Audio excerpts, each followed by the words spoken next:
Дараах эрхэм гишүүдээ Монгол Улсын засгийн газраас 2026 оны 5 дугаар сарын 26-ны өдөр Монгол Улсын их хурл өргөн мэдүүлсэн ашигт малтмуулын тухай хууль нэмэлт өөрчлөлт оруулах тухай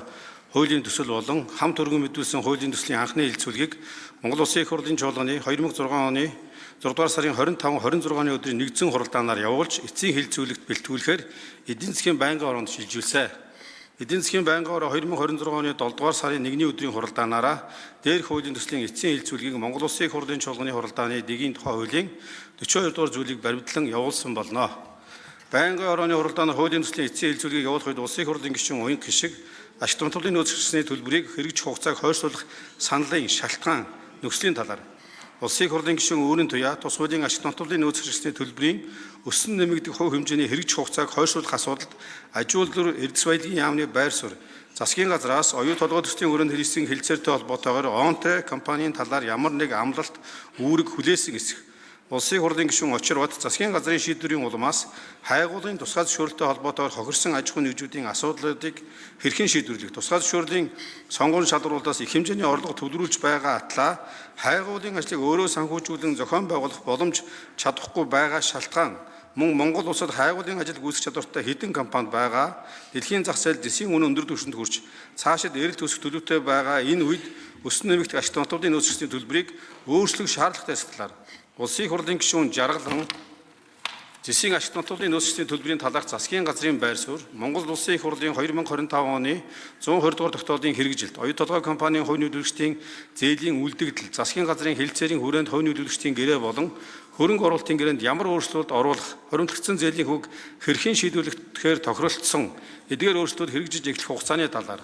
Улсын их хурлын гишүүн Мөнх Соёл ашигт малтмуулын нөөцлөсний төлбөртэй холбоотой зохицуулалтын хэрэгж хугацааг хойшлуулах болон болсон үндэслэл шаардлага ашигт малтмуулын тухай хуульд орж буй нэмэлт өөрчлөлтүүд ямар давуу тал үр өгөөжийг бий болох талаар тус асуулт асууж хариулт авсан болно. Байнгын ороо Монгол Улсын их хурлын чуулганы хуралдааны дэгийн тухай хуулийн 42-ийн 2-1 зааснаар хуралдаан даргалагчаас гүйцэн боловсруулахаар өгсөн чиглэлийн дагуу зарчмын зөрүүтэй 8 санал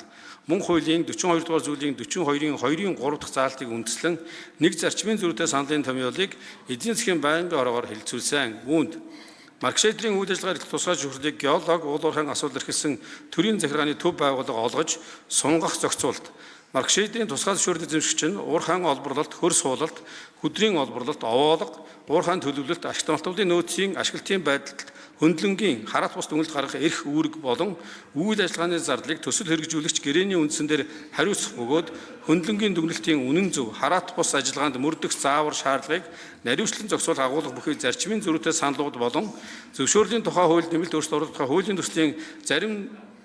зүйл улсын их хурлд өргөн мэдүүлэгдсэн бусад хуулийн төсөл давхцсан зөрчлийг арилгах саналуудыг бэлтгэсэн болно.